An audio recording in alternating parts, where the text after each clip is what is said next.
बहुत अच्छे होंगे और अपनी लाइफ में बहुत बढ़िया कर रहे होंगे। हम लोग क्लास 11th एनसीईआरटी का cell the unit of life जो 8 चैप्टर है उस चैप्टर को पढ़ रहे थे। इस चैप्टर को आज दूसरा दिन है। पहले लेक्चर में हम लोगों ने बात किया था किस बारे में, पहले लेक्चर में हम लोगों ने एक क्विक रिवीजन लेते हैं किस बारे में पढ़ा था। हम लोगों ने साइज के बारे में पढ़ा था, सेल थियरी के बारे में पढ़ा था और इसके अलावा हम ये बात जान गए थे कि हमारे ओमी सेलुलर ई सेलुलर क्या था। हमारे रुडोल्फ विर्चो साहब जो थे, रुडोल्फ विर्चो साहब ने किस बारे में हमें फाइनल शेप जो सेल थियरी को दिया था वो क्या था।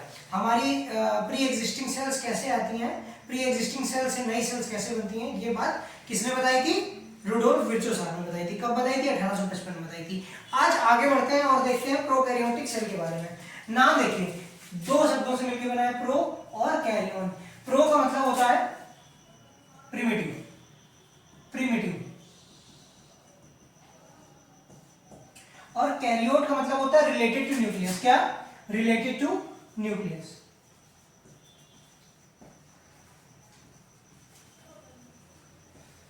तो जब हम बात करेंगे किसकी, प्रोकैरियोट्स की, तो एक बैक्टीरिया जो है वो प्रोकैरियोटिक सेल को रिप्रेजेंट करता है और प्रोकैरियोटिक सेल्स में जो न्यूक्लियस होता है वो कैसा होता है, प्रिमिटिव टाइप का होता है। अच्छा, प्रिमिटिव टाइप के न्यूक्लियस का क्या अर्थ है, यहाँ पर काफी जनता समझ नहीं पाई होगी कि प्रिमिटिव न्यूक्लियस का क्या अर्थ है। भैया देखिए यहाँ पर न्यूक्लियर मेम्ब्रेन का एब्सेंट होना, न्यूक्लियर मेम्ब्रेन का एब्सेंट होना, न्यूक्लियर मेम्ब्रेन का एब्सेंट होना इसे प्रिमिटिव बनाता है। किसके एस्पेक्ट में, न्यूक्लियस के एस्पेक्ट में। यहां पर क्या प्रेजेंट होता है, यहां पर प्रेजेंट होता है न्यूक्लियोइड, यहां पर न्यूक्लियोइड प्रेजेंट होता है जो कि एक double stranded single circular DNA होता है। मतलब एक ही एकमात्र जीनोम है, यही इसी को क्रोमैटिन बोलते हैं। बैक्टीरिया की क्रोमैटिन यही है और ये कैसा होता है, डबल स्ट्रैंडेड सिंगल, सिंगल ना बोलिए चलिए, डबल स्ट्रैंडेड सर्कुलर डीएनए होता है। इसी को न्यूक्लियोइड बोलते हैं। कोई न्यूक्लियर मेम्ब्रेन इसको चारों तरफ से सराउंड नहीं करती। जब हम यूकैरियोटिक सेल को पढ़ते हैं जैसे ह्यूमन सेल या प्लांट सेल, तो वहां पर हमें देखने को क्या मिलता है, वहां पर हमें देखने को मिलता है न्यूक्लियर मेम्ब्रेन की कवरिंग। इसको न्यूक्लियर मेम्ब्रेन ना समझ लेना भाई तुम लोग, क्योंकि समझदार लोग हो भैया कुछ भी समझ लेते हो। इस तरह से नॉन कवर्ड न्यूक्लियोइड प्रेजेंट होता है।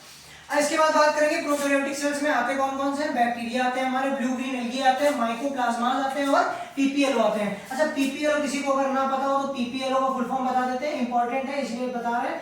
प्लूरो न्यूमोनिया,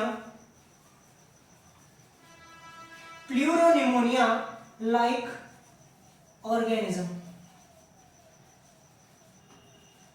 एनसीईआरटी इसकी जो मतलब साइज है इसका वो 0.1 माइक्रोमीटर बताती है। इसकी पीपीएलओ की साइज एनसीईआरटी एक डायग्राम बनाती है, उसमें क्या बताती है, प्लूरोनिमोनिया लाइक ऑर्गेनिज्म की साइज 0.1 माइक्रोमीटर होता है। ठीक है, इसको हटा देते हैं अभी फिलहाल के लिए। जो लोग भैया देखना चाहते हैं वो बैक करके इसे स्क्रीनशॉट ले लिया करो ना। इसके बाद बात करेंगे हम किसकी, जो प्लाज्मा, जो हमारी प्रोकैरियोटिक सेल है वो प्रोकैरियोटिक सेल्स में क्या क्या ऑर्गेनेली। देखिए पहली बात तो यहाँ पर कोई भी सेल ऑर्गेनेली प्रेजेंट नहीं होता। क्या, देखिए यहाँ पर सेल वॉल प्रेजेंट है, प्लाज्मिड्स प्रेजेंट है, प्लाज्मिड्स ये देखिए, एक्स्ट्रा क्रोमोसोमल, इसको प्लाज्मिड बोलते हैं। प्लाज्मिड बोले तो extra chromosomal double stranded circular DNA को हम क्या बोलते हैं, और सेल्फ रेप्लिकेटिंग, तो इसको क्या बोलते हैं, प्लाज्मिड बोलते हैं। प्लाज्मिड यहाँ पर प्रेजेंट होते हैं, कोई और ऑर्गेनेली प्रेजेंट नहीं होता। Cell organelle, membrane bound cell organelle present नहीं होता। कैसा ऑर्गेनेली प्रेजेंट नहीं होगा, ऑर्गेनेली एब्सेंट। कैसा, मेम्ब्रेन बाउंड वाले।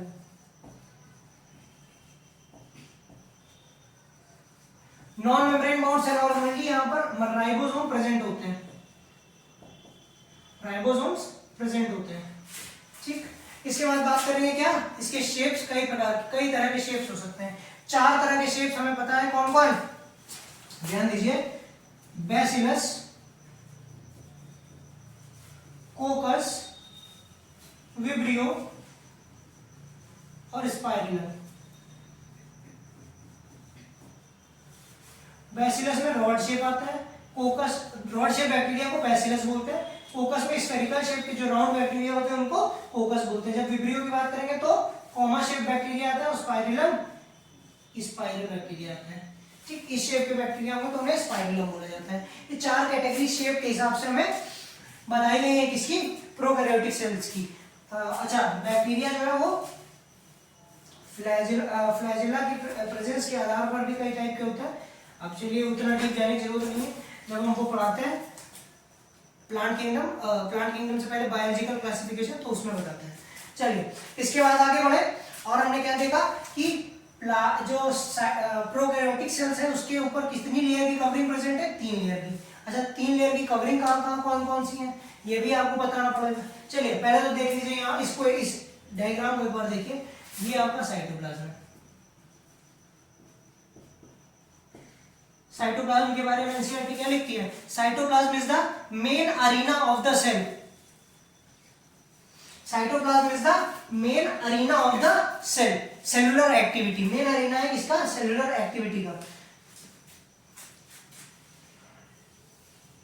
ये मीजोसोम यहां पर लिखा है, ये जो इनफोल्डिंग आप देख रहे हैं ये मीजोसोम है।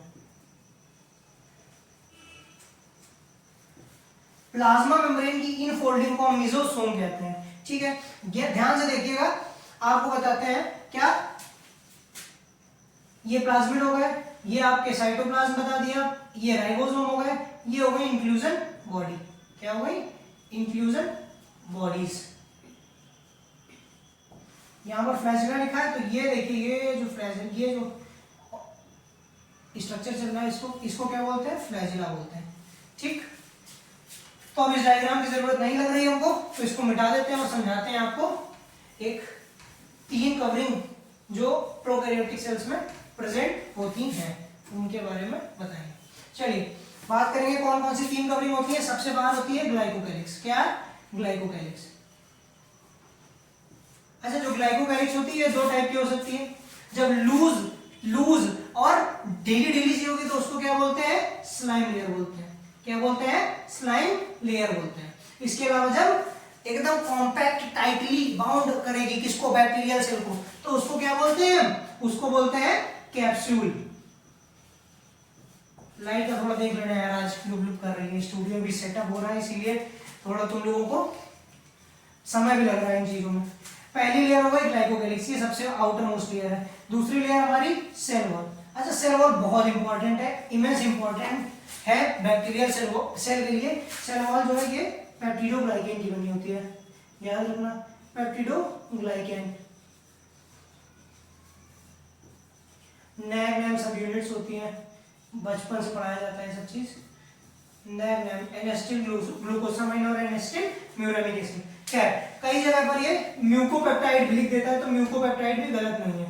ठीक है, तो सेल वॉल पेप्टिडोग्लाइकेन की बनी होती है, इसकी हमारे बैक्टीरियल सेल की। इसके बाद और आगे बढ़ेंगे और देखेंगे क्या, तीसरा पॉइंट, तीसरी जो लेयर है, पहली ग्लाइकोकैलिक्स, दूसरी सेल वॉल और तीसरी हो गई सेल मेम्ब्रेन या प्लाज्मा मेम्ब्रेन। सेल मेम्ब्रेन या प्लाज्मा मेम्ब्रेन, इसी को क्या कहते हैं, प्लाज्मा मेम्ब्रेन भी कहते हैं। ठीक है, तो ये 3 लेयर्स हैं। ठीक, इसके अलावा आपको बता दें सेल वॉल के बेसिस पर हमारे साइंटिस्ट साहब थे ग्राम, उन्होंने एक स्टेन डेवलप किया था और उस स्टेन को नाम दिया था क्या, ग्राम स्टेन।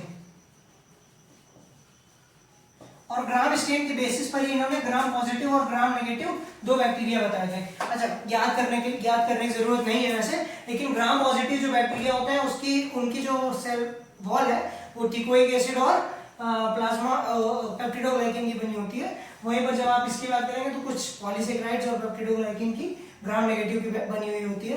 तो जो ग्राम एनसीईआरटी बस इतनी बात की थी, इतना याद रखिए, क्या, जो ग्राम स्टेन को एक्वायर कर ले वो ग्राम पॉजिटिव, और जो ग्राम स्टेन को एक्वायर ना करे वो ग्राम नेगेटिव। धीरे से आगे बढ़ेंगे और बात करेंगे सेल वॉल की। सेल वॉल के फंक्शंस को देखेंगे और सेल वॉल के फंक्शंस जो है वही हमें धीरे धीरे आपको सेल वॉल के स्ट्रक्चर और सेल वॉल के जो कार्य हैं वो आपको धीरे धीरे बात बताएंगे कि सेल वॉल की महत्ता क्या है सेल के लिए। तो बात करेंगे क्या, डिटरमाइन सबसे पहले क्या करती है, शेप ऑफ द सेल। अगर सेल ही नहीं हो, सेल वॉल में सेल वॉल ही नहीं होगी तो क्या ये कोई एक स्ट्रक्चर, पर्टिकुलर स्ट्रक्चर नहीं होगा, अमीबा जैसी सेल वॉल, ऐसी ऐसी सेल जो है वो अमीबा जैसी ऐसी ऐसी किसी भी स्ट्रक्चर किसी भी शेप की हो सकती है। ठीक, इसके बाद आगे बढ़ेंगे और क्या करती है, स्ट्रक्चरल सपोर्ट प्रोवाइड करती है। स्ट्रक्चरल सपोर्ट चूंकि देखिए म्यूकोपेप्टाइड की बनी हुई है, जो मटेरियल कैसा है, बहुत मजबूत मटेरियल है, तो उस मजबूत मटेरियल के कारण क्या होगा, ये स्ट्रक्चरल सपोर्ट भी प्रोवाइड करेगी और क्या करेगी, बर्स्टिंग और कोलैप्स करने से रोकती है। क्यों, जैसे मान लीजिए कि बाहर वाले इन्वायरमेंट का जो सॉल्यूशन, जिस सॉल्यूशन में बैक्टीरिया ग्रो कर रहा है वो सॉल्यूशन मान लीजिए कि हाइपोटोनिक है। ठीक, तो हाइपोटोनिक सॉल्यूशन में वाटर जो है वो मूव आउट कर जाएगा सेल से। अच्छा, जब सेल से मूव आउट करेगा बाहर की तरफ तो सेल कोलैप्स कर जाएगी, तो बैक्टीरियल सेल वॉल जो है वो उसे बांधे रखती है। अच्छा, वहीं पर हमने हाइपरटोनिक सॉल्यूशन में डाल दिया, हाइपो टू हाइपर मूवमेंट होता है, हाइपो टू हाइपर मूवमेंट होता है। अगर हमने हाइपोटोनिक से हाइपरटोनिक में होता है मूवमेंट।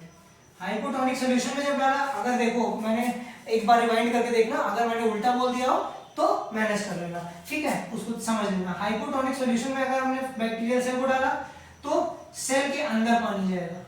ठीक, सेल के अंदर पानी भरता जाएगा। अच्छा, पानी भरता जाएगा और कोई ऐसी बाउंड्री नहीं होगी तो उसके बाहर तो सेल फट जाएगी, लेकिन इसीलिए हमारी सेल जो है वो सेल वॉल से घिरी होती है, जिससे कि वो सेल पानी बढ़ने पर फटे ना। और सेम ऐसा ही जब हम हाइपरटोनिक सॉल्यूशन में डाल देंगे किसे, बैक्टीरियल सेल को, तो हाइपरटोनिक सॉल्यूशन में डालने पर सेल जो है, सेल में से पानी बाहर की तरफ निकल जाएगा तो सेल पिचअप करके कोलैप्स करने का चांस रहता है। तो उससे कौन प्रिवेंट करता है, सेल वॉल प्रिवेंट करता है। चलो, 3 फंक्शंस एनसीईआरटी बताती है, जल्दी से रिवाइज करो। Determines the shape of cell, कौन, सेल वॉल क्या करती है, determines the shape of cell, structural support देती है, और इसके अलावा कोलैप्स करने और बर्स्ट करने से बचाती है। ठीक है, धीरे से आगे बढ़ेंगे और अगला टॉपिक हम देखेंगे प्लाज्मा मेम्ब्रेन। यहां तक कोई समस्या, कोई परेशानी किसी को? अब नहीं है तो भैया लाइक क्यों नहीं कर रहे हो, शेयर करो दबा के भाई, सब्सक्राइब करो चैनल, सब्सक्राइबर्स बढ़ाओ भाई, इतनी मेहनत करके पढ़ा रहा है। चलिए ठीक है, आगे बढ़ते हैं और बात करेंगे किसकी, प्लाज्मा मेम्ब्रेन की। प्लाज्मा मेम्ब्रेन अभी बताया, सेल मेम्ब्रेन ये जो है इनर मोस्ट कवरिंग होती है किसकी, बैक्टीरियल सेल की। बैक्टीरियल सेल की इनर मोस्ट कवरिंग क्या है, इनर मोस्ट कवरिंग क्या है, प्लाज्मा मेम्ब्रेन है। कैसी होती है, सेलेक्टिवली परमिएबल होती है, सेलेक्टिवली परमिएबल होती है। अच्छा, आउटसाइड वर्ल्ड से क्या करती है, इंटरैक्ट करती है। आउटसाइड वर्ल्ड से कौन इंटरैक्ट करता है, आउटसाइड वर्ल्ड से प्लाज्मा मेम्ब्रेन इंटरैक्ट करती है। इसके अलावा यूकैरियोट की जैसी सेल वॉल होती है, सेल मेम्ब्रेन होती है, वैसी ही सेल मेम्ब्रेन आपके प्रोकैरियोट्स में भी पाई जाती है। कैसी, बाइलिपिड लेयर, बाइलिपिड लेयर अभी आगे बढ़ाएंगे। चलिए ठीक है, अभी रह देते हैं, आगे बढ़ाएंगे। बाइलिपिड लेयर और उसके बीच में प्रोटीन। ठीक, तो उस तरह की हमारी प्लाज्मा मेम्ब्रेन इसमें पाई जाती है। इसके अलावा बात करेंगे मीजोसोम की, बहुत इंपॉर्टेंट, इमेंस इंपॉर्टेंट का ये ऑर्गेनली है, और ये ऑर्गेन है किसकी, बैक्टीरियल सेल का। ये क्या करता है काम, ये भैया पहली बात तो ये क्या है, ये है infolding, infolding of plasma membrane, plasma membrane. ठीक, जैसे ये आपकी प्लाज्मा मेम्ब्रेन है तो ये ऐसे ऐसे ऐसे ऐसे ऐसे, ऐसे इनफोल्ड हो जाएगी, और इस पर कोई ना कोई कुछ एंजाइम्स यहाँ पर आकर के रुक जाएंगे।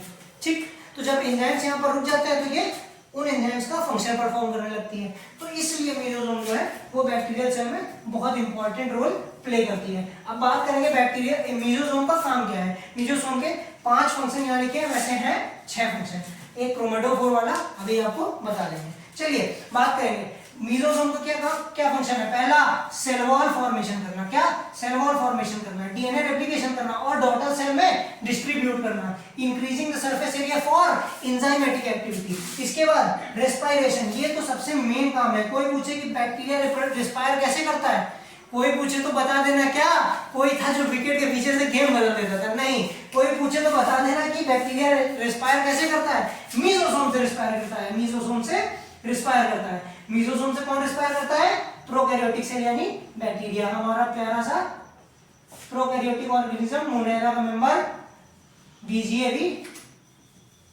ब्लू ग्रीन एल्गीज जो है वो भी इसका सपोर्ट लेकर के ही अपने लिए खाना बनाती हैं। ठीक, रेस्पिरेशन कहाँ से हो रहा है? मीजोजोम से। सेक्रेशन, एंजाइमेटिक सेक्रेशन कौन करता है भैया बैक्टीरिया में? मीजोजोम करता है। इसके अलावा ग्रीन, जो ब्लू ग्रीन एल्गीज है उसमें इसी मीजोजोम में बाहर जाते हैं फोटोसिंथेटिक पिगमेंट्स। तो ये भैया वहां पर कैसा काम करने लगता है? फोटोसिंथेटिक फंक्शन परफॉर्म करने लगता है। चलिए समझाते हैं, थोड़ा सा बना के दिखा देते हैं जिससे आपको रिकॉल करने में आसानी हो। ये सब बना लिया था ना, स्क्रीनशॉट ले लेना पीछे जाकर के। देखिए, जो हमारा ब्लू ग्रीन एल्गी है, मान लीजिए कि ये हमारा एक ब्लू ग्रीन एल्गी है, इसकी ये प्लाज्मा मेम्ब्रेन है और इस प्लाज्मा मेम्ब्रेन के अंदर फोटोसिंथेटिक पिगमेंट्स, इस प्लाज्मा मेम्ब्रेन के अंदर ये फोटोसिंथेटिक पिगमेंट्स भर गए। अब जब इसको खाने की जरूरत होगी तो ये इन्हीं फोटोसिंथेटिक पिगमेंट्स जो chlorophyll A, B, D, C present है, इन्हीं से कहेगा कि हमें खाना बना करके दो। ठीक है, तो जब खाना बना करके देंगी तो ये कोई फोटोसिंथेटिक प्रोडक्ट्स को यूज करेगा अपने डेली जो लाइफ की एक्टिविटीज है उनको परफॉर्म करने के लिए। इसके बाद एक और टॉपिक बच जाता है आज की क्लास में, वो है फ्लैजिला, पिलाई और फिम्बरी। फ्लैजिला जो होते हैं ये सेल मेम्ब्रेन से राइज होते हैं। इसको 3 पार्ट में डिवाइड करके हम पढ़ सकते हैं, फिलामेंट, हुक और बेसल बॉडी। बना के दिखाते हैं आपको। ये बैक्टीरिया है, मान लीजिए बैक्टीरिया ये है, ठीक। इस बैक्टीरिया का ये बेसल बॉडी है, इस बैक्टीरिया के फ्लैजिला का ये बेसल बॉडी है। बेसल बॉडी और फिलामेंट के बीच में जहां से जुड़ा है उसे बोलते हैं हुक, और ये जो बाहर लटका हुआ है इसे फिलामेंट बोलते हैं। ठीक, ये बात आपको समझ में आ गई होगी। इसके अलावा पिलाई और फिम्बरी आर सरफेस स्ट्रक्चर होती हैं, ये सरफेस स्ट्रक्चर्स हैं।